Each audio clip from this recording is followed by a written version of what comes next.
Finfinnee irraa kaanee kiiloomeetira 300 ol imaluudhaan biyya lallaba Horroo Guduruu Wallaggaa magaalaa Shaambuutti imala keenya taasisnee jirra. Harka fuuni akkam jirtu maatiiwwan Waaqayyoo nageenyi keenya kabajaaf jaalalaa bakka irraa nu daawwachaa jirtan maratti isin haa qaqqabu. Kun qophii addaa simannaa eebbifamoo abbaa keenya Abbaa Niqoodimoos ilaalchisuun gara biyya lallaba Horroo Guduruu Wallaggaatti imala taasisuun isiniif qopheeffannee wal duraa duubaan kan isin biraan geenyu ta'a. Isinis turtiin keessan nu waliin haa ta'u. Qopheessuun isin waliin turtii kan taasisu an Kennaa Darajjeeti. Irra deebi'uun turtiin keessan nu waliin haa ta'u.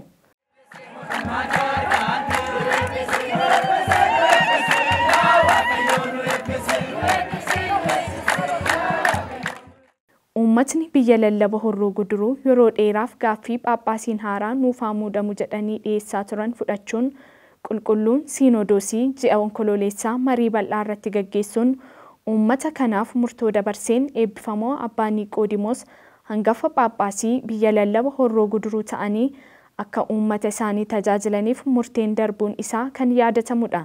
Haaluma kanaan eebbifamoo Abbaa Niqoodimoos Finfinnee irraa ka'uun imala isaanii biyya lallaba Horroo Guduruu biyya dhaloota isaaniitti taasisuun Sadaasa 14 2018 simannaan ho'aa taasifameefira. Eebbifamoo Abbaa Niqoodimoos godina Horroo Guduruu aanaa Jimmaa Gannat magaalaa Haratoo yeroo gahanitti simannaan ho'aa uummata magaalichaan taasifameefira. Eebbifamummaan isaanii uummata magaalaa Haratoo eebbisaa gara mana kiristaanaa Buleeyyii fi Seena Qabeessa Dabra Tsiyoon qulqulleettii Dubroo Maariyaam Haratootti imala isaanii taasisuun sagantaan simannaa isaaniif qopheeffame gaggeeffameera. Sagantaan kunis kadhannaa abbootaan jalqabamuun barattoota dilbataan yeedalloon yaareedii fi faaruun dhiyaateera. Sagantichis eebbaa fi ergaa abbummaa eebbifamoo Abbaa Niqoodimoosiin goolabamuun eebbifamummaan isaanii imala isaanii gara magaalaa Shaambuutti taasisaniiru. Eebbifamummaan isaanii magaalaa Haratoo irraa kaasee hanga magaalaa Shaambuutti simannaan ho'aa ta'e isaaniif taasifameera. Eebbifamummaan isaanii magaalaa Shaambuu yeroo gahanitti abbootii gadaa, haadholii siinqee, hooggantoota manneen kiristaanaa, hayyootaa fi lubootaan, barattoota dilbataan, uummata magaalaa Shaambuu fi qaamolee mootummaadhaan simannaan aadaa fi duudhaa isaa eeggate fardeeniin taasifameefira. Eebbifamummaan isaanis addabaabaayii magaalaa Shaambuu irraa kaasuun haga mana kiristaanaa Dabra Salaam Fayyisaa Addunyaa Shaambuutti lafoo deemuudhaan uummata magaalichaa eebbisaa gara mana kiristaanaa Dabra Salaam Fayyisaa Addunyaatti imala isaanii taasisuun sagantaan simannaa isaaniif qopheeffame gaggeeffameera. Sagantaan kunis kadhannaa eebbifamtoota abbootii Phaaphaasotaan eegalamuun xalayaan muudamaa eebbifamummaa isaanii waajjira teessoo Paatiraarkii irraa ergame eebbifamoo Abbaa Efreem hangafa Phaaphaasii biyya lallaba Bunnoo Beddelleetiin uummataaf dubbisameera. Wangeela Yohaannis boqonnaa 21 lakkoofsa 15 hanga 19.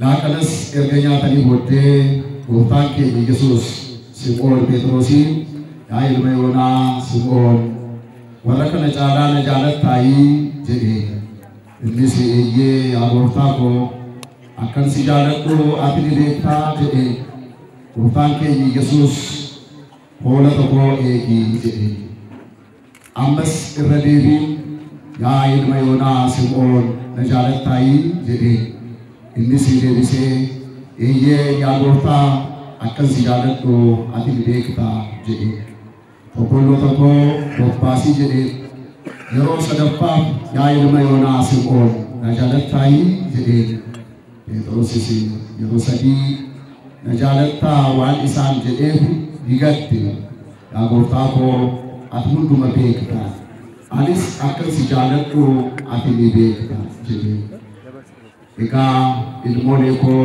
eegii jedhee dhuguma siin jedha ati ga'eessa yommuu turte akkuma keetiin mudhii kee hidhattee gara jaalatteettis ni deemtaa ture.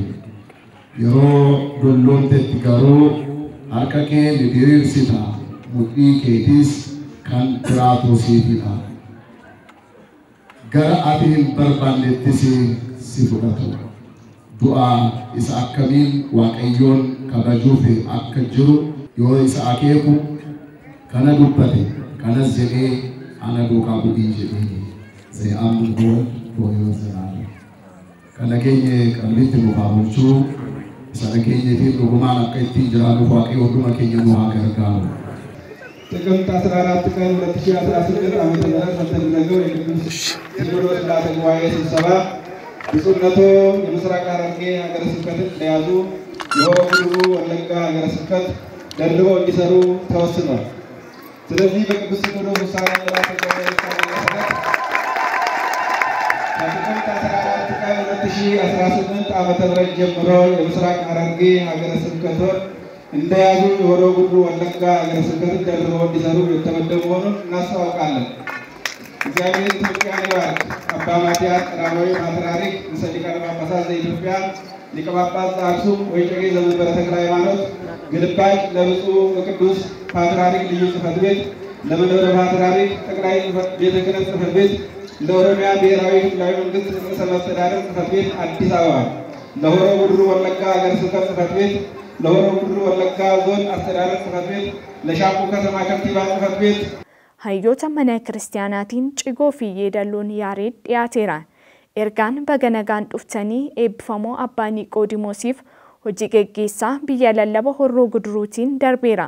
Akkasumas bakka bu'aa kantiibaa magaalichaa fi abbootii gadaatiin ergaan baga nagaan dhuftanii eebbifamoo abbaa Niqoodimoosiif darbeera.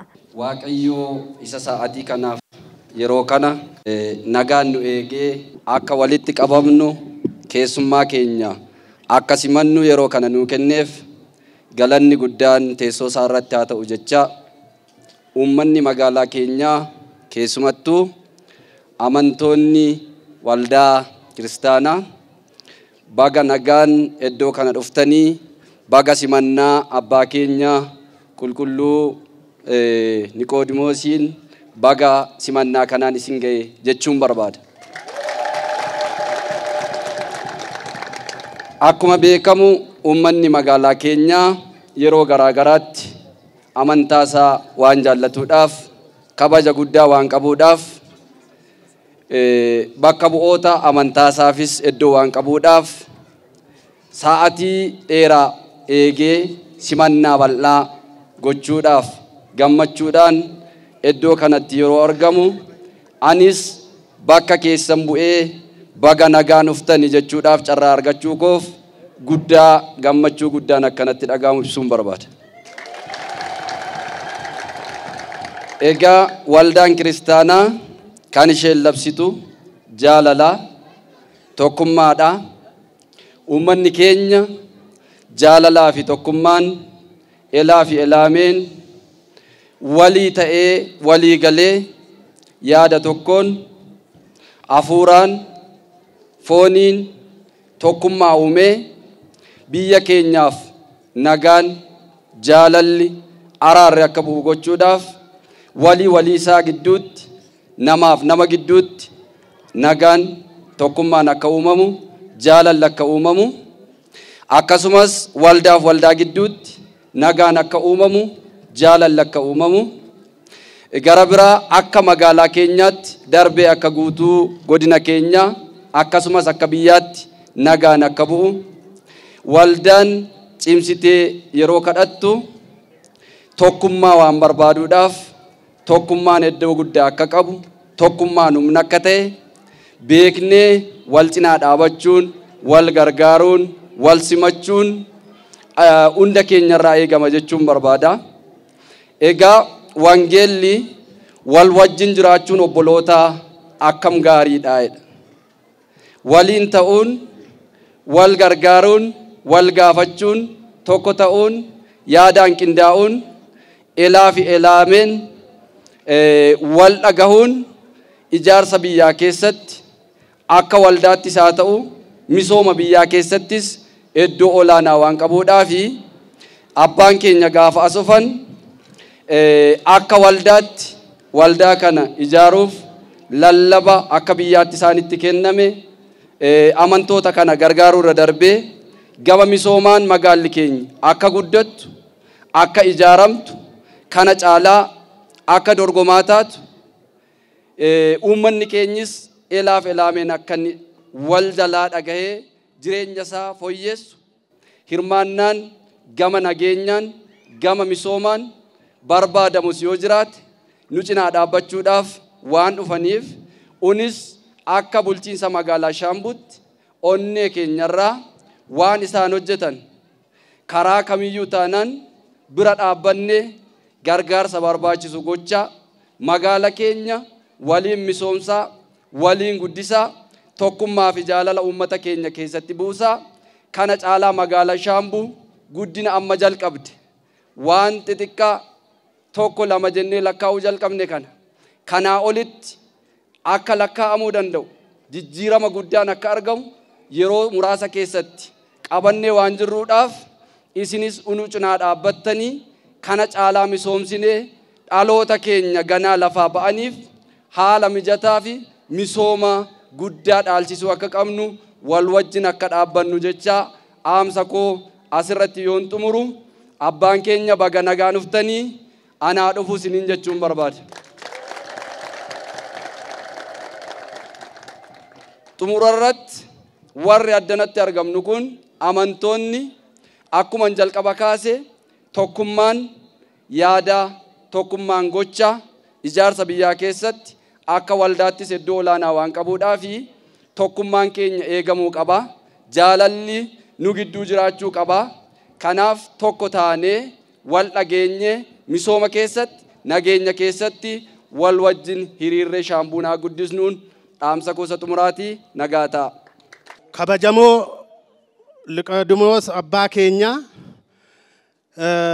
baga gara godina Horroo Guduruu biyya jaalalaa biyya tokkummaa biyya amantaatiin nama hin qoonne biyya sabummaatiin nama hin qoonne biyya sabaaf sablammiin hundi tokkummaatiin keessa jiraatu ammallee nuyi amantaatiin warra wal qoodootu hin ta'in yeroo dhukkubni daddarbaan dhufu yeroo balaan uumamaa dhufu Protestaantii Musliima amantaa gara biraa otoo hin jedhin waliin dhaabbannee biyyaaf kadhachaa waan turreef isinillee akkasuma biyya jaalalaa kana nagaan dhuftanii fuulduratti uummata keessan faana wal faana abbootii gadaa faanaas amantaa kamiyyuu faana akka waliin hojjennuuf uummanni Horroo Guduruu sinsamachuuf guyyaa har'aa ba'e ammallee baga nagaan dhuftan baga waliin geenye yennaa baga nagaan nu dhuftan biyya jaalalaatti galatooma. Sagantaan kennaa biyya lallabichaan qophaa'uun eebbifamuu fi qulqullaa'oo abbaa Maatiyaasiif hojii geggeessaa olaanaa waajjira mana lubummaa waliigalaa teessoo paatriyaarkii eebbifamoo abbaa Saayibiroosiif barreessaa olaanaa qulqulluu Siinodoosii eebbifamoo abbaa Diyusqoroosiif eebbifamoo abbaa Naatinaa'eliif eebbifamoo abbaa Niqoodimoositti kennameefii jira. Eebbifamoo abbaa Efreemiifis kennaan bullukkoo kennamee jira. Akkasumas eebbifamoo abbaa Niqoodimoosiif biyya lallabichaarraa kennaan bullukkoo fi uffanni sirna qulqulleessaa kennameefiira. Dabalataanis eebbifamummaa isaaniif waldaa duukaa bu'ootaa damee Horroo Guduruurraa kennaan bullukkoo kennameefiira. Itti aansuunis eebbifamoo abbaa Efreem ergaa baga gammaddanii fi ergaa abbummaa isaanii dabarsaniiru. Akkam yeroo kana geessan baga gammaddan mee ililleedha Waaqayyo galata galcha. Akka sin tajaajiluuf malee akka sin na tajaajiltuuf mootii anan dhufe jedhe Waaqni keenyaadha. Akkasumas abbaan keenya qaalii jireenyaa baay'ee nu barsiisaniiru. Ani raguma jecha lamaan tokko jedhee toobuuf malee wannan jedhu qabu uummata Shaambuu yeroo meeqan dhufe amma biyya kana warri na beektan jirtu kanaan dura dhufe deemati gizee sanis uummanni Shaambuu uummanni abbootiin kun keessummaa in kabajaa keessummaa simataa galaatii tajaajilaadhaa nu eebbisaadhaa akkas tajaajilaati deemaa jettaniitu nu kabajanii nu waggeessaniirtu. Kanaafuu jechi keessan sun immoo har'as immoo deebisnee gara keessan kanatti nu fide jechaadha. Uummanni Oromoo uummata hammataa, uummata waliin qoonne, uummata wal jaalatu, uummata waliin ba'u, uummata waliin galu, uummata waliin hojjetu, ummanni Oromoo jaalala jechaadha. Kanaafuu erga ba Wallaggaati qabnee amma asitti kabaja abbootiidhaa qabdan laalle jirra. Hallaalle kan immoo በጣም አጃኢባ ጀቻቶ ጅርቻል ከናፉ ወንስ እንጎተን አያኒ ኩን አያና አባ ኬኛ ብቻ ታወዱን ተይን አያና በተስካነቲ ገመቹ በተስካነቲ ገመቹ መን አመንታ ከናት ይቻል ኢሮ ከነሞ አባ አርገቹን ከሰትሞ አባ ኦፊ አባ ጉድስኒ አባ ወሊም በረኒ አባ ኮታ አስራም ባይኔቶ ጉድስኒ ኢልማ ኦፊ አርገቹን በጣም ትገመቹ ደም የገመቹን አንገዋ ከሰን ገልጠ አቆድረት ዱበቴ ቁልቁሉ ሲኖዶስን ብየ ከነ ኡመተ ወለጋ ከነ ኡመተ ሆሮ ጉድሩ ኡመተ ባ ወለጋቲ አባሳን ተጃጅሉ አባሳ ወጅን በው አባሳ ወጅን ገሉ አባሳን ዲያቴ አከ አባት አከ ኢልማትስ ወሊን መሪያተኒ ወጆት ኢምበርባች ሰነስ ቁልቁሉ ሲኖዶስን ሆጂ ገገሰን ዶ ተኮ በልሰኒ ኢብሰኒስ ሾራ ባይ አቦቲ ፍራስ እንጀረቻል አነከ ሆጂ ገገሳ ብጹ አባ ከኛ አቡነ ሳዊሮስ ሾራ ጉዳ ፍዳተኒት ኡመኒ ኩኒ አባ አርገቹ ቀባ አባ ዲያቴ ተው ሳን ተጃጅሉ አርገቹ ቀባ ከናፉሞ አባ ወንጌል ለለቡ አባ አንጎ ጉዳ ቀቡ አባ ጃላተማ አባ አቡነ ኒቆዲሞስ አርገቹን ስኒገመቹ ጉዳዳ በጣም ደስ እንጀቹ ቀባ ገመዱ ቀብደኒ እልሌ ደን ዋገየ ገለተ ገልፈቹ ቀብደኒ ስለዚህ እንደዚህ አይነት አባት ማግኘት ባሁኑ ጊዜ መታደል መመረጥ ነው እናንተ ታድላችኋል የወንጌል አርበኛ የልማት አባት ብዙ አባታችን ሲናገሩ የሚያምርባቸው ሲቀደሱ የሚያምርባቸው ሲሰብኩ የሚያምርባቸው ሁለመናቸው የተዋጣላቸው እንደዚህ አይነት አባት አሳድጋችሁ ለሌላ ሰው ሰጣችሁ ነበር እግዚአብሔር አውጥቶ አዙሮ ለእናንተ አምጥቶላችኋል እንኳን ደስ አላችሁ እንዲህ ስል ደግሞ ያንተው ይመጣሉ ማለት አይደለም ያን እንዳለ አባታችን ልጅ ናቸው ተራማይ ናቸው ብዙ ሀገር ከዚህ በላይ ተንቀሳቅሶ መስራት ይችላሉ ብዙ ነገር በዚሁ በእናንተ ሀገር ስኮ በስራ አስካጅነት ብዙ አመት ያገለገሉ እንደገና በወንጌል ሰባኪነት ብዙ አመት ያገለገሉ እናንተ ያሳደጋቸዋቸው አባት ስለሆኑ ከዚህ የበለጠ ማገር ጨምሮ በደም መምራት ይችላሉ አይተናል ህዝቡ ምን ያህል ለሳቸው ፍቅር እንዳላቸው ለሳቸው ምን ያህል ፍቅር እንዳለው ህዝቡ አይተናል ተመልክተናል ለዚህ ደግሞ እንግዲህ እኚህን አባት እንዴት አርጋችሁ መያዝ እንዳለባችሁ አባ ገዳዎች አዳስቂዎች የመንግስት ባለስልጣናት እንግዲህ አንድ እጅ ያጨበጭ ይባል የለም እኚህ አባት ስራ የሚሰሩት ስራ መስራት የሚችሉት እናንተም ማገልገል የሚችሉት ወንጌል መስበክ የሚችሉት እናንተ ሰላም ሆናችሁ በአንድነት ስወጡ በአንድነት ስገቡ በሐሳብ ስትረዳዱ ነው ይሄ በዓል እንደዚህ ሊያምር የቻለው እንደዚህ በደመቀ ሁኔታ ልትቀበሉ የቻላችሁት ሁላችሁም የሥራ ድርሻችሁ ስለተወጣችሁት መንግስት የራሱን ድርሻ ሰላም የማስከበርን ድርሻ ካህናት ያቀበሉ ስርዓትን የመስራት ድርሻ ምእመናኑ የራሳቸውን ዝግጅት ድርሻ ሰንበት ትምህርት ቤት የመዘመሩ ሁሉም የራሱን ድርሻ ስለተወጣ በእንደዚህ ባማረ ሁኔታ ልትቀበሉ በዓሉ ታከብሩ ይችላችኋል ማለት ነው ስለዚህ ስራ ለመስራትም የሁላችሁም መተባበር የሁላችሁም አንድነት የሁላችሁም ፍቅር ያስፈልጋል ፍቅር ካለ ሁሉ ነገር አለ ሰላም ካለ ሁሉ ነገር አለ አንድ ከሆን ሀገራችንን ብዙ ነገር መለወጥ እንችላለን ቅድም ከንቲዋው እንደተናገሩ ብዙ ነገር መለወጥ ይቻላል ብዙ ነገር መቀየር ይቻላል ስለዚህ ለዚህ አንድነት ነው የሚያስፈልገው መተባበር ነው የሚያስፈልገው አብሮ መውጣት ያስፈልጋል ሰላም ያስፈልጋል ፍቅር ያስፈልጋል ስለዚህ ከኛ የሚጠበቅብን ሰላም አንድነት ፍቅር አንድ መሆን ነው ከኛ የሚጠበቀው ኦሮሞ ኡመተ ጃለተማዳ ኡመትኒ ኦሮሞ ኡመተ ኦፊ ለፈረፈ ከሱማ አልጋር ረፍሱ ኦፊ ቢሻን ዱጌ ኡመተ ዳዲና ኦባሱ ኦፊ ቢሻን ዱጌ ኡመተ አንነና ኦባሱ ኡመን ኦሮሞ ከና አርጋቶ ጅራ ብየ ባ ወለጋ ቀብኔ አማሲት አምሆሮ ጉርተ ነገር ከነገር ይቻል ከናፉ ዋቀዮ በገስኒንገ በጋ አባ ጋሪ አርገተኒ አባ ከነ ስሪት ቀበዳ ወጅንታ ወጅንባ ገልጋራ ማልሲን ገርጋሩ ጀዳኒ ዱጋት የቹዳ ዱጋዳ አቡነ ኒቆዲሞስ ሰገቹት በጣም አባ ጋሪ አርገተኒ አባ ሚሶማ አባ ሆጂ አባ ወንጌል ለባ ዋን አርገተኒ ገመዱ ሲንረጅራ ገመዳዳ በገመደኒ አንስ በጣም ስትገመደ ጅራ የሮ ለምን ጊዜ ተኮስ ዱፌራዩ ዋይኒ ገሩ ሁንዱማ ጊዜ ተጀቱ ቀበቻለ ኩሎ ዘፈቀደ ገብረ እግዚአብሔር የወደደውን አደረገ። ለካ በዛን ጊዜ የመጣንበት ያልተሳካው ሊሆን ያልቻለው ሐሳብና ሐሳባችን የተጋጨው ምክንያት ይኖረዋል። ምክንያቱም ያገሩ ሰርዶ ባገሩ በር ይባላልና እኚህ አባት የተወለዱበት ሀገራቸው መውጫ መውረጃውን ቁልቁለቱን ሸንተረሩን ህዝባቸውን ባህሪ ስለሚያውቁ እግዚአብሔር የወደደውን አደረገ። እግዚአብሔር እንደኛ አይሸኩልም። እግዚአብሔር ለሁሉም ጊዜ አለው። እኚህን አባት ለካ ለእናንተ ለሀገራቸው አዘጋጅቶ ኖሯል።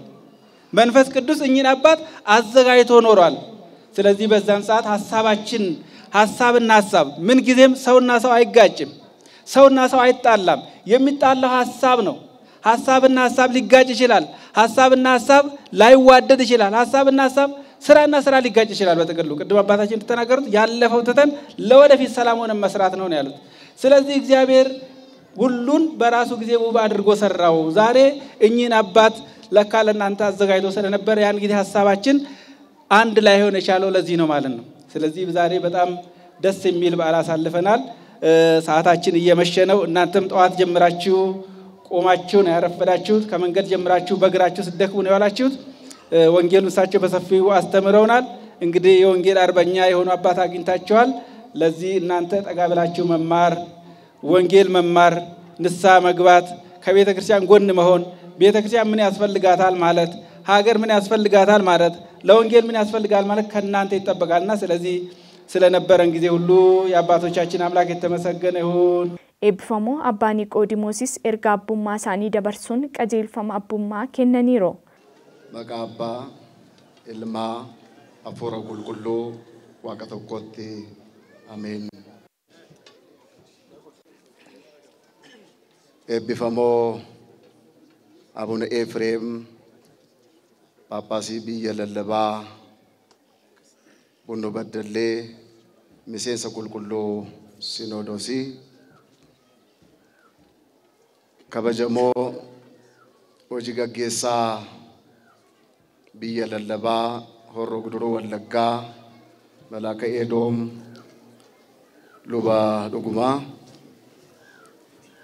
ከበጀሞ ወጂ ገጌሳ ቢየለለባ ሐረርጌ ባሃ መላከ ገነት ሉባ ንጋቱ ደሳለኝ ከበጀሞ ወጂ ገጌሳ ቢየለለባ ወለጋ ባሃ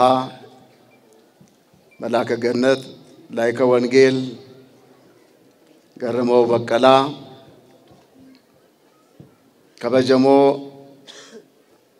ቡልቻ ከዋላ ቁልቁሉ ገብርኤሊ ቁልቢ መላከ ኃይል አባ ሰላማ ከበጀምቶታ ቡልችቶታ መንዴን ክርስቲያና ወገንቶታ ፊ ወጀቶታ ዋጅረ ብዮታ ለለባ ከበጀሞ በከቡአ ከንቲባ መጋላ ሻምቡ ኦቦለሜሳ ከበጀሞ አባገዳ አቦቲ ገዳ አዶሊ ሲቄ አቦቲን ሉቦኒ ኦቦሎኒ ዳቆኖኒ ፋርፈቶኒ ድልበታ አቦቲን አርሜወን ኦቦሎን ሸመረን ዳኢመን ኢሌ ደበለቴ ኬሳ አላንታተኒ ሰገሌን ኩን ከኒስኒት ደጋአማ ጅሩ መርቲኑ ነጋ ዋቅዮቲን ነጋን ሲንጋፈዳ አከም ጅርቱ ሰገሌን ኬሰን ነጋአሙ አከም ጅርቱ አከም ወልተኒ ነጋ ገለተ ዋቀዮ ጀኔ ኡልፋታ መቃ ዋቀዮ ወይተ ከነት ሰዓቲ ከነት አከ ገለቴ ፈኑዳፍ ገለታፍ ከነፋን ኑሳቄ ገለታን ከነፋን ኑጉቴ ከሌሰ ከንቱሬ ሐረ ከንጅሩ በረበራን በረደበርሴ ከንጅራቱ ሰሚ እረኬሰ ኬኛ ጅሩ ከነ ኡቱባ መሌ ከኒሴ ደቼ ረጅራቻ ጅሩ ከነስ ኦጉማ ኢሳቲን ከን ኡሜ ወነ ኢልሞ ነማቲ በርባችሱ ሁንዱማ ኤርገ ኡሜ ቦዳ ኢልሞ ነማሲ ፈኬኘ ኢሳቲን ከበጃፍ ኡልፊነ ጉዳዳን ከን ኡሜ አርጁማንሳ ጃለሊሳ አቡማንሳ akkana jedhamee afaan namaatiin kan hin dubbatamne sammuu namaatiinis kan hin tilmaamamne jaalalli abbummaasaa daangaa ol kan ta'e jaalala unuuf qabu sana qusannaa tokko malee lubbuusaa dabarsee nuuf laachuudhaan fannoo irratti dhangala'uu dhiiga isaatiin kan nu bilisoomse ijoollota isaa kan nu taasise garbummaa keenya birmadummaatti kan nuuf jijjiire lafa kufneerraa ol qabee kan nu kaase bakka mancaaneerraa funaanee walitti kan nu qabe sa'aatii kanattis mana isaa keessatti akka argamnu gaaddisa isaa jalatti akka aara galfannu dubbii sagalee isaatiin akka jajjabaannu kan nu eeyyame Waaqayyo uumaan keenyi galanniif ulfinni dabarre isaaf haa ta'u bagattiin isin ga'e Waaqayyootiin galateeffadhaa. Kayyoonaan nu ga'e eenyudha? Kan walitti nu sassaabe eenyudha? Umurii qabrunatti guyyatti har'aa kana dabalee kan nuuf laate eenyudha? Kanaan utoo isa dinqisiifannu guyyaa ishee borii immoo ceesisnee ilaaluudhaaf kan nu carroomse eenyudha? Galanni maqaa Waaqayyootiif haa ta'u. Eeyyan dhugumadha. Umuriin suuqiidhaan bitamuu, dhaalaan warra ofiirraa hin argamuu, dhaabbatni kamiyyuu kan namaa laasu otoo hin taane kennaa Waaqa irraa argamudha. Utuma balleessinu badii keenya akka keenya osoo nutti hin lakkaayin akkuma sila jedhe abaarsa keenya eebbatti jijjiiree cubbuu keenya hundumaa nuufi dhiisee kayyoonaan nu ga'e isadha kan umuriis nuuf laate isadha. Galanni isatti xiqqaata galanni gooftummaa isaatiif haa ta'u galanni waaqummaa isaatiif haa ta'u.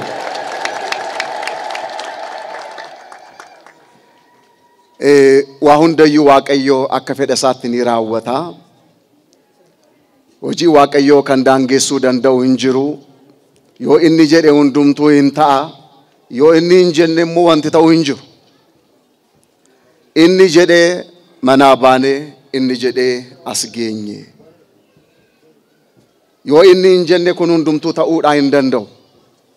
Addunyaan marti walitti qabamee yoo mari'ate marii sana keessa Waaqayyo hin jiru taanaan hin milkaa'u. Amma garuu imala keenya irratti nu dursee nu fuuldura ta'ee duubaanis nu waliin adeeme bitaaf mirgaan nu eegee nu tiksee nagaadhaan lafa turreerraa baanee dhufnee akkasiin agaruudhaaf kan nu taasise Waaqayyoodha waan ta'eedhaaf ammallee galanni isatti xiqqaataa galanni maqaa Waaqayyootiif haa ta'u. Kanatti aansuudhaan barnoota wangeelaa guyyaa biraa barannaa yoo heeyyama Waaqayyoo ta'e akkuma sila dubbisamee argitan akkuma kabajamoo hojii gaggeessaa waajjira biyya lallabaa Horroo Guduruu Wallaggaa dubbatan sanatti qulqulluun Sinodoosii eeyyamee hunduma keessanuu qulqulluun Sinodoosii isin beekaa sanarra caalaa garuu Waaqayyo biratti beekamtootadha waan taataniif mee dursa gammada.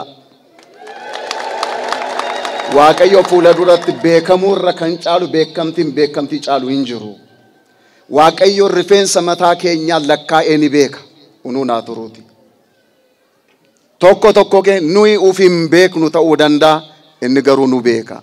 Waan nu barbaachisu nuni adda baasnee hin beeknu inni garuu waan nu barbaachisu hundumaa nuuf uumeetu yoonaan nu ga'e. Qilleensa amma akka salphaatti hundumti keenya itti fayyadamaa jirru kun otoo hin bitama ta'ee qarshiidhaan hin dandeenyu turre. Hiyyeessaafis dureessaafis hundumaafu walqixxummaadhaan kan laate Waaqayyoodha.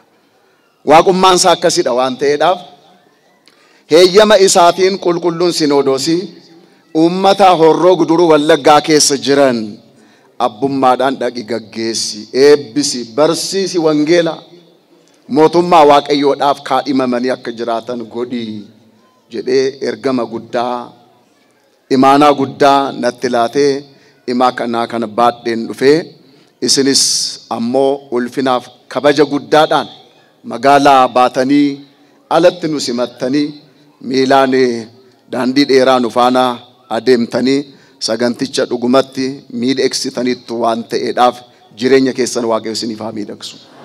Waan yaaddan hundumaa Waaqayyo fiixaan isiniif haa baasu.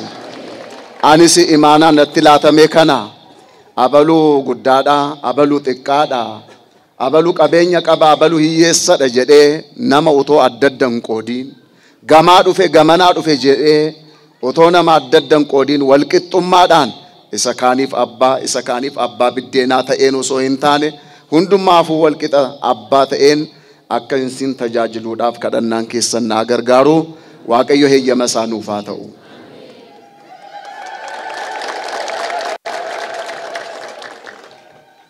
Yeroowwan darban keessatti tarii wal dhibdeen garaa garaa jiraachuu danda'a. Hundumti keenyu akka yaada mataa keenyaatti yaadna. Hundumtuu walqixa yaaduu qabas hin jennu booda garuu walii galanii tokko ta'uun murteessaadha. Yoo walii galan malee alaan galani jedha Oromoon.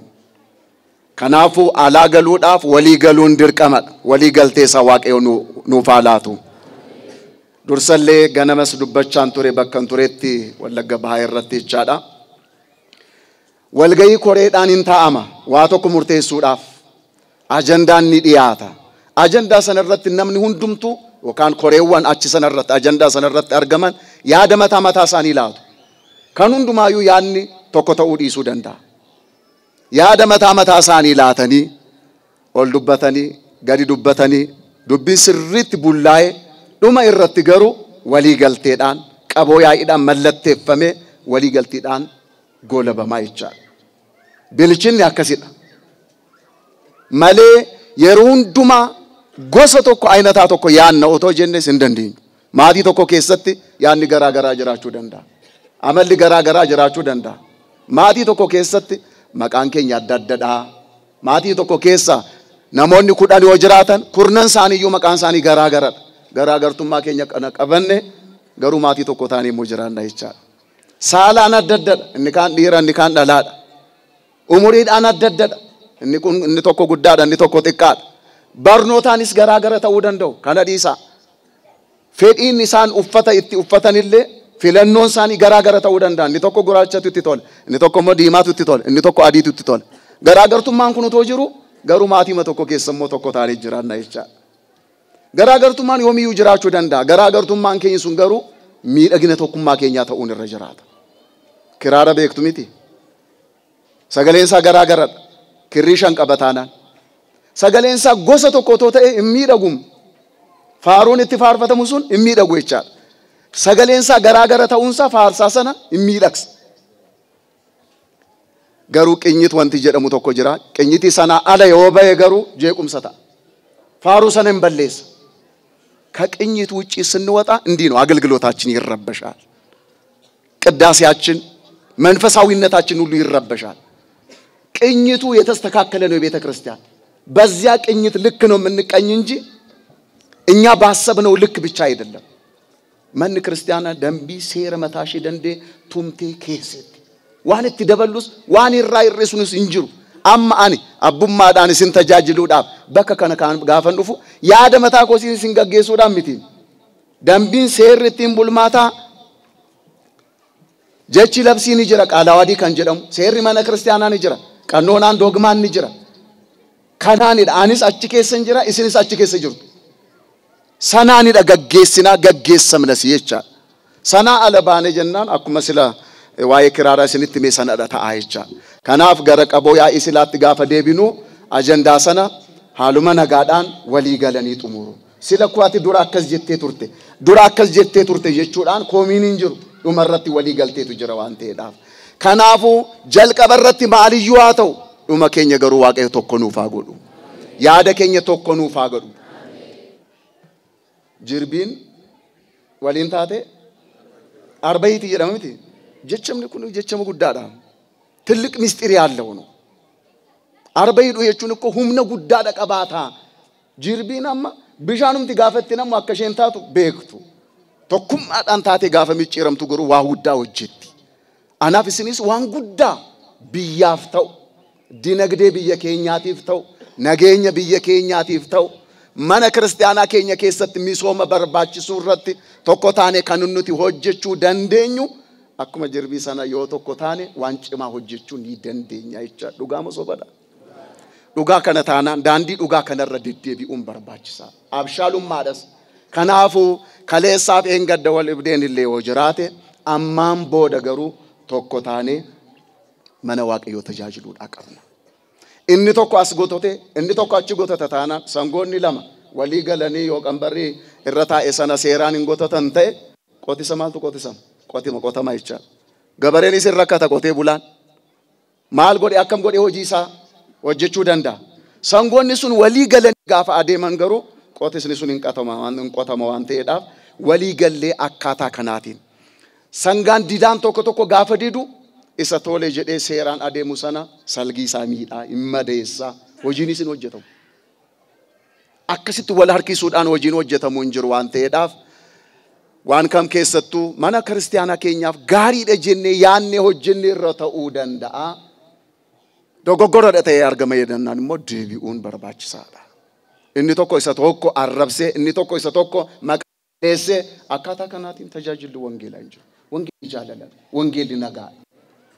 Wangeela keessa jeequmsi hin jiru. Jeequmsa keessa yoo galle unutu wangeela keessaa bahee jechaadha.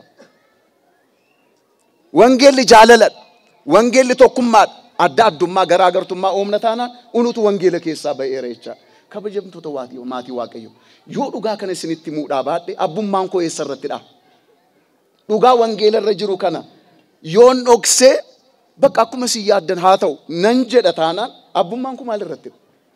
Iddoo ballee isin irratti walitti himaa, isinis akka ijoolleetti ajajamaa, anis akka abbaatti isin tajaajiluudhaaf ilaa irra deebi'een isinitti hima. Nuni isin irratti aaboo argannee aangoo argannee jiraachuudhaan miti. Tajaajiltoota keessan taane isin tajaajiluudhaaf dhufne. Eebba waaqayyoodhaan isin eebbisuudhaaf dhufne. Tajaajiltootadha nuti. Sarraatota keessanidha jechaadha. Akka isin mootummaa waaqayyoodhaaf qophooftan, warri badii irra jirtan akka deebitan, akka gaabbii galtan, foonsaa nyaattanii, dhiigasaa dhugdanii, mootummaa waaqayyoodhaaf akka qophooftan. Hojiin keenya kanadha. Tajaajilli keenya kanadha. Waaqayyo tajaajila keenya nuuf haa milkeessu. Kanarraan kan hafe simannaan jiru baay'ee guddaa nutti tolee jira. Qaamni nageenya eegsisan nu waliin ta'anii daandii dheeraa nu waliin adeemaa turan. Sirriidha. Isaanis biyya tajaajilu. Biyya jechuun immoo unuudha mitiire? Eeyyeen. Haala kanaatiin nu tajaajilaa waan turaniif guddiseen isin galateeffadhaa waaqayyo isin haa eebbisu. Sagantaan kun akka milkaa'uudhaaf yaadaanis, qabeenyaanis, humnaanis waan qabdan hundumaa gumaachuudhaan sagantaan kun akka miidhagu kan taasistan ani maqaan keessan hin beeku. Waaqayyo garuu maqaa keessan beeka. Lafa jirtanitti isin haa eebbisu. Abbootiin gadaa ulfina argadhaa. Ulfinniif kabajni isin nuuf laattan unu dhuunfaa keenyaaf miti. Biyyaaf ulfinadha. Wallaggi akkasidha. Ba'ee nama simata. Abbaa isaanii kabaja. Jedhama orma biratti ilaala. Tokkummaa keenyatu ittiin dagaagee mul'ata. Garuu namni tokko ba'ee nama simatu anaan wallaggi amantii maal qaba? Abbootii iyyuu kabaju. Jedhamna jechaadha. Kana hambistan, kana oolchitan. Ani nama dhuunfaa tokkodha. Kabajamee kabajamuu baadhee hamma kanaatti miti. Kabajni nuu laattan hundumtu waaqayyoodhaaf haa ta'u. Kabajni nuu laattan hundumtu mana kiristaanaa keenyaafidha. Mana kiristaanaa keenyaaf haa ta'u. Kabajni isin nuuf laattan hundumtu biyya keenyaafidha. Biyya keenyaaf haa ta'u. Akkuma kana bor iftaanillee rakkoowwan yoo jiraatanillee waliin hiikaa, waliin taanee akka biyya tajaajilu, akka hawaasa tajaajilu waaqayyo nu haa gargaaru. Bakka adda addaatti nan arga. Amantaa gara biraa keessa warreen jiranillee ijaarsa bataskaan irratti qarshii isaanii laachuudhaan. Bataskaan irratti rakkoon tokko gaafa ga'u maaf akkas ta'a qabeenya biyyaati, qabeenya keenyadha, qabeenya abbootii keenya duriidha jedhanii unu caalaa kan dubbatan namoonni fayya buleessa ta'an warri akkasii fayya buleessa jedhamu. Dhukkuba sammuu kan hin qabne kanneen akkasii jiru. Warreen akkasii kana lakkoofsa waaqayyo biyya keenya kanarratti nuuf haa baay'isu. Innaa kanadha kabajamoo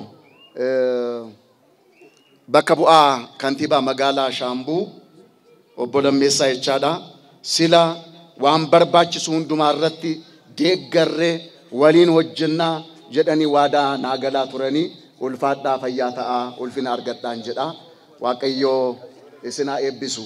Akkuma jettan kana, akkuma waadaa naaf galtan kana walii wajjin taaneetudha hojjenna waan ta'eedhaaf manni kiristaanaa bakka isheetti hir'atetti isin gaafatti akka nuuf guuttan abdii guddaa qabna. Bakka rakkattetti isin wanta isinirraa barbaachisu hundumaa yerootti isin gaafattu ni jira waan ta'eedhaaf sana hundumaa akka nuuf raawwattanidha nutti himtanii. Nuun immoo waan biyyaaf tolu irratti dirqama guddaan nurra jiraata.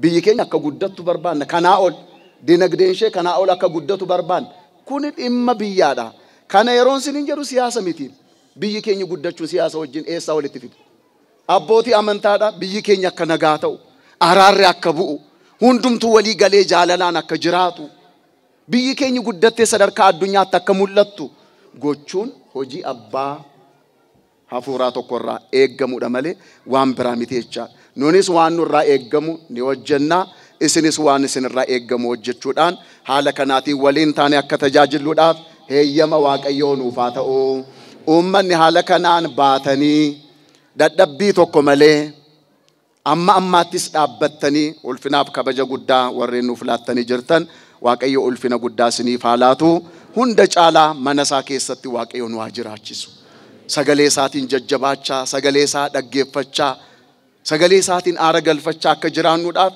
mana isaa keessatti Waaqayyo nu haa qusatu. Sagantaa kanarrattis eebbifamoo Abbaa Efreem dabalatee hojii gaggeessitoonni biyyaalee lallabaa garaagaraa qaamoleen mootummaa hooggantoonni manneen kiristaanaa fi kawaalotaa keessummoonni abbootiin gadaa fi haadholiin siiqee hayyootni luboonni barattoonni dilbataa akkasumas uummanni kiristaanaa hedduun irratti argamaniiru. Sagantaan simannaa kun eenyummaan tokkummaan kabajnii fi jaalalli uummata Horroo Guduruu addunyaatti ifee kan itti mul'atedha. Uummanni Shaambuu kabajanni amantaa isaaf abbootaaf qabu kan itti agarsiisamedha. Akkasumas jaalalaa fi kabaja eebbifamoo Abbaa Niqoodimoosiif qaban kan itti mul'atedha. Uummanni Horroo cumboo fi aannaniin dammaa fi daadhiin keessummaa akka simatu kan ittiin daran beekamedha. Simannaa aadaa fi duudhaa amantichaa eeggate simannaa baay'ee namatti tolu kanneen biroofillee fakkeenya ta'udha. Hirmaattonni sagantaa kanaa fi hojii gaggeessitoonnis eebbifamoo Abbaan Niqoodimoos isaaniif muudamuu isaatiif gammachuu itti dhaga'amee fi hawwii qaban ibsaniiru. Maqaan koo Malaakeedoom luba dhugumaa dhufaan jedhama. Hojii gaggeessaa biyya lallabaa godina Horroo Guduruu Wallaggaati. Eebbifamoo Abbaan keenya Abuun Niqoodimoos guyyaa har'aa simannaan isaaniif taasifame haala gaariidhaanidha. Namni gosaan otoo waliin qoodiin akkaataatti inni bahee sadarkaa kiiloomeetira 64 irratti baakkoo kaasee agaasiittidha kan inni simate. Kanaaf simannaa kanarratti qaamoleen dhaabbata mootummaa fi miti mootummaa kan ta'an simannaan kun akkaataa kanatti miidhagee akkaataa kanatti bareedee akka inni gaggeeffamuudhaaf kan taasisan baay'een isaanii jiru. Eebbifamoo Abbaan keenyas gara biyya dhaloota isaaniitti dhufanii biyya isaanii uummata isaanii eebbisuudhaaf uummata isaanii barsiisuudhaaf uummata isaaniif rakkoo uummata isaanii keessa deemanii furuudhaaf uummanni abbaa kana argachuu isaatti miirri gammachuu itti dhaga'amee guyyaa har'aa kana agarsiisee jira. Isaanis uummata kanatti gammadanii jiru uummannis isaanitti gammadee jira. Kanaafiyyuu haala gaariitiin simannaan kun kan inni gaggeeffame. Magaabii Siraat Qasiis Dassaalany Naqashin jedhama. Guyyaa har'aa kun akka godina Horroo Guduruutti guyyaa guddaa abbaa keenya Abbaa Niqoodimoosiin argachuutti uummanni godina Horroo Guduruu Wallaggaa guyyaa agayee irraa kaasee hanga har'aatti baay'ee gammachuu keessa jira. Gammachuu kanaan immoo har'a uummanni kun ganamaa kaasee dadhabee ton jedhin nuffee ton jedhin aduu beela ton jedhin guyyaa har'aa sa'aatii 5 irraa kaasanii hanga ammaatti abbaa keenya simannaa irra oolanii jechaadha. Kanaaf uummanni godina Horroo Guduruu ka'umsa isa jalqabaati guyyaa har'aa oonuuf gammachuu guddaa gammachuun argamne qulqulluu Sinodoosiin kana biyya isaanii waan beekaniif dhalataa biyya isaanii kan ta'an aanaa Horroo Guduruu keessatti dhalatani dhalataa Horroo Guduruu afaan isaanii aadaa isaanii qoqa isaanii kan beekan abbaa keenyaatiin as nu irratti qulqulluu Sinodoosii ni galateeffannaa jechaadha. Tole galatooma jecha ani maqaan koo Daaqoon Qanaasaa Giddisaan jedhama. Itti gaafatamaa kutaa lallaba biyya lallaba Horroo Guduruu Wallaggaati. Walumaa galatti guyyaan har'aa guyyaa ifti guddaan tokko biyya keenya baheedha jedhee tayyaadha. Kana jechuun abbaan keenya kun godina keenya keessatti dhalatanii guddatanii nu harkatti guddatanii magaalaa hanga baadiyyaatti godina keenya kana keessa beeku jechuudha. Biyyi kan biraan carraa kan argattee hin beektu. Nuti garuu dhaloonni biyya kana keessaa kan taane jaarsa jaartii osoo hin jedhiin guyyaa har'aa kanatti jechuudha.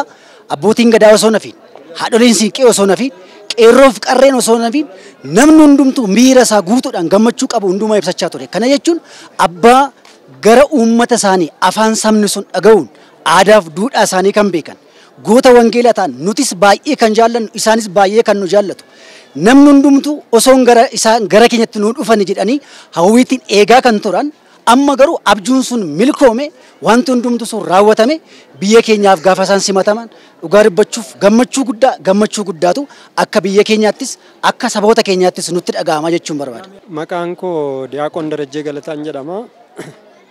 Ani simannaa abbaa keenyaa irratti erga Abune Naatnaa'el eebbifamoo abbaan keenya Abune Naatnaa'el erga nurraa jalqaba sababii nageenyaadhaan ergasii immoo jijjiirraa iddoodhaan erga nurraa ka'anii kaasee abbaadhuma rakkoo keenyatti mannuun arganne turre uummanni kun yeroo lama qulqulluu Sinoodosiin abbootii lama yoo nu ramadeeyyuu isaan dhimmuma nageenya wajjin wal qabatu as turanii nu jajjabeessuu waan hin dandeenyeef hawwii guddaadhaan eegaa turre guyyaan har'aa egaa dhugaa dubbachuuf imimmaantu nu qaba.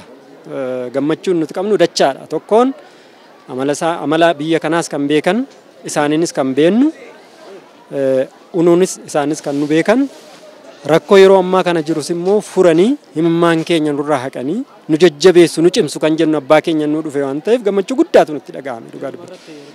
Ani walumaa gala kan hin galateeffachuu barbaadu guyyaa har'aa kana abbootii gadaa haadholii siinqee jaarsolii qaamolee mootummaa bulchiinsa godinarraa kaasee hanga kantiibaa magaalaatti jiran hojii gaggeessitoota mana lubummaa aanolee akkasumas baankiilee ispoonsara ta'anii simannaan kun akkanatti akka miidhagu taasisan baankii daldala Itoophiyaa, baankii Oromiyaa, baankii Awwaash fi baankii Hibratiin baay'ee galateeffachuun barbaada. Kan hin jedhuun qabaa walumaa gala ergana ni qabu kana booda jibba balleessinee tokkummaan jaalalaan nagaatiin araaraan waliin taanee mana amantaa keenya kan jige kan itti ol kaafannu kan diigame kan itti ijaarrannu kan bade kan itti suphannu fi bakka sagaleen waaqayyoo wangeelli waaqayyoo hin geenye geessisuudhaaf waliin akka hojjennuun ergaa kooti jechuudha. Akkuma abbaan keenya irraa ergaa diina badhaadhutan akkuma geessan abbaan keenya abbaa jaalalaa abbaa tokkummaa waan ta'aniif abbaa keenya bukkee buunee waan isaan rakkatan kadhannaatiin bukkee buutanii akka abbaa keenya nu deeggartanii jechuu barbaada nuti. Abbaa keenya bukkee ta'anii biyya keenya godina Horroo Guduruu Wallaggaa kuftee turte kufaatii ishee irraatii akka isaan kaastan isaan bukkee ta'anii akka nu gargaartan jechuun barbaada jechaadha. Tole walumaa gala akka biyya Horroo Guduruu Wallaggaatti nutis dhaamsa keenya abbootii biyyoota alaa galaa biyya keessas ta'anii sirna kana hordofaa jiraniif dhaamsa nuti kenninu walumaa galatti kana booda barri wal nyaachuu barri wal tuffachuu barri isa kana naa caala jedhanii qaama tokko deeggaruu qaama tokko gadi buusu barri sun darbeera. Amma barri nuti irra jirru kun bara nuti hojii wangeelaa itti hojjennu bara milkiite waan ta'eedhaaf abbootiin bakkee garaagaraa taa'anii jiranis keessuma tajaajila afaan Oromoo walii qabate hojii guddaan waan hojjetamuuf nutis akka biyya lallabaa Horroo Guduruu Wallaggaatti hojii guddaan kana booda nu eeggata. Hunduma keenya uummanni keenya bakkee garaagaraa kan jiru hundumtu abbaa keenya waliin taane akka hojii gara fuulduraa akka hojjennu maqaa waaqayyoon ibsuun barbaada. Galatooma. Dhaamsin ani kiristaanota naannoo kana jiraniif qabu yookaan kiristaanota keenyaaf qabu si'achitti abbaan keenya waan nuun jedhan sagalee tokkoon dhageenyee nuti immoo kiristaanummaa keenya cimsannee ajaja abbaa keenyaa dhageenyee tokkummaadhaan wal qabannee dhimma amantaa keenya irratti jabaachuu qabna kan jedhu qaba. Xumura irrattis sagantichi eebbaa fi kadhannaa eebbifamtoota abbootii phaaphasotaan goolabameera. Egaan daawwattoota keenya Finfinneerraa gara biyya lallaba Horroo Guduruutti imaluun qophiin simannaa eebbifamoo abbaa Niqoodimoos ilaalchisuun isiniif qopheeffanne haga ammaatti kan daawwattan ture. Nu waliin turtanii waan nu daawwattaniif galatoomaa. Qophiilee hafan waliin yeroo gaarii qabaadhaa. Horaa bulaa.